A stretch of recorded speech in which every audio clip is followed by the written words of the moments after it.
ಬೆಂಗಳೂರಿನಲ್ಲಿ ಒಂಟಿ ಮಹಿಳೆಗೆ ಕಿರುಕುಳ, ಧೈರ್ಯ ಮೆರೆದ ಸಂತ್ರಸ್ತೆ, ಆರೋಪಿ ಬಂಧನ. ರಾತ್ರಿಯ ವೇಳೆ ಕ್ಯಾಬ್ಗಾಗಿ ಕಾಯುತ್ತಿದ್ದ ಒಂಟಿ ಮಹಿಳೆಯ ಬಳಿ ದ್ವಿಚಕ್ರ ವಾಹನದಲ್ಲಿ ಬಂದ ವ್ಯಕ್ತಿಯೊಬ್ಬ ನಿನ್ನ ರೇಟ್ ಎಷ್ಟು ಎಂದು ಕೇಳಿ ಲೈಂಗಿಕ ಕಿರುಕುಳ ನೀಡಿರುವ ಆಘಾತಕಾರಿ ಘಟನೆ ನಗರದ ರಾಮಮೂರ್ತಿ ನಗರದಲ್ಲಿ ನಡೆದಿದೆ. ಈ ಸಂಬಂಧ ಕ್ಷಿಪ್ರ ಕಾರ್ಯಾಚರಣೆ ನಡೆಸಿದ ಪೊಲೀಸರು ಆರೋಪಿಯನ್ನು ಬಂಧಿಸುವಲ್ಲಿ ಯಶಸ್ವಿಯಾಗಿದ್ದಾರೆ. ಮಹಿಳೆಯೊಬ್ಬರು ಕ್ಯಾಬ್ಗಾಗಿ ರಸ್ತೆ ಬದಿಯಲ್ಲಿ ಕಾಯುತ್ತಿದ್ದ ವೇಳೆ ಈ ಘಟನೆ ಸಂಭವಿಸಿದೆ. ಸ್ಕೂಟರ್ನಲ್ಲಿ ಬಂದ ದುಷ್ಕರ್ಮಿಯು ಒಂಟಿ ಮಹಿಳೆಯನ್ನು ನೋಡಿ ಆಕೆಯ ಬಳಿ ಅಸಭ್ಯವಾಗಿ ವರ್ತಿಸಿದ್ದಾನೆ. ನಿನ್ನ ರೇಟ್ ಎಷ್ಟು ಎಂದು ಕೇಳುವ ಮೂಲಕ ಆಕೆಯ ಘನತೆಗೆ ಚ್ಯುತಿ ತರುವಂತಹ ಕೀಳು ಮಟ್ಟದ ಪದಬಳಕೆ ಮಾಡಿ ಲೈಂಗಿಕ ಕಿರುಕುಳ ನೀಡಿದ್ದಾನೆ.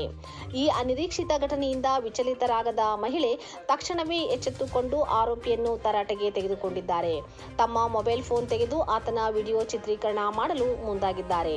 ತಾವು ಪೊಲೀಸ್ಗೆ ದೂರು ನೀಡುವುದಾಗಿ ಎಚ್ಚರಿಸಿದಾಗ ತಬ್ಬಿಬ್ಬಾದ ಆರೋಪಿಯು ಅಸಭ್ಯವಾಗಿ ಉತ್ತರಿಸಿ ಅಲ್ಲಿಂದ ಪರಾರಿಯಾಗಲು ಯತ್ನಿಸಿರುವುದು ವಿಡಿಯೋದಲ್ಲಿ ಸೆರೆಯಾಗಿದೆ. ಮಹಿಳೆ ಸೆರೆ ಹಿಡಿದ ಈ ವಿಡಿಯೋ ಸಾಮಾಜಿಕ ಜಾಲತಾಣಗಳಲ್ಲಿ ವ್ಯಾಪಕವಾಗಿ ಹರಿದಾಡಿ ಸಾರ್ವಜನಿಕರ ತೀವ್ರ ಆಕ್ರೋಶಕ್ಕೆ ಕಾರಣವಾಗಿದೆ. ವಿಡಿಯೋದಲ್ಲಿದ್ದ ವಾಹನ ಹಾಗೂ ಮಹಿಳೆ ನೀಡಿದ ದೂರಿನ ಆಧಾರದ ಮೇಲೆ ರಾಮಮೂರ್ತಿ ನಗರ ಠಾಣಾ ಪೊಲೀಸರು ತಕ್ಷಣವೇ ಪ್ರಕರಣ ದಾಖಲಿಸಿಕೊಂಡು ಆರೋಪಿಗಾಗಿ ಶೋಧ ಕಾರ್ಯ ಆರಂಭಿಸಿದರು. ಕಾರ್ಯಾಚರಣೆ ನಡೆಸಿದ ಪೊಲೀಸರು ಮಹಿಳೆಗೆ ಕಿರುಕುಳ ನೀಡಿದ ಆರೋಪಿಯನ್ನು ವಿಜಯ್ ರಾಘವ್ ಎಂದು ಗುರುತಿಸಿದ್ದು ಆತನನ್ನು ಬಂಧಿಸಿದ್ದಾರೆ.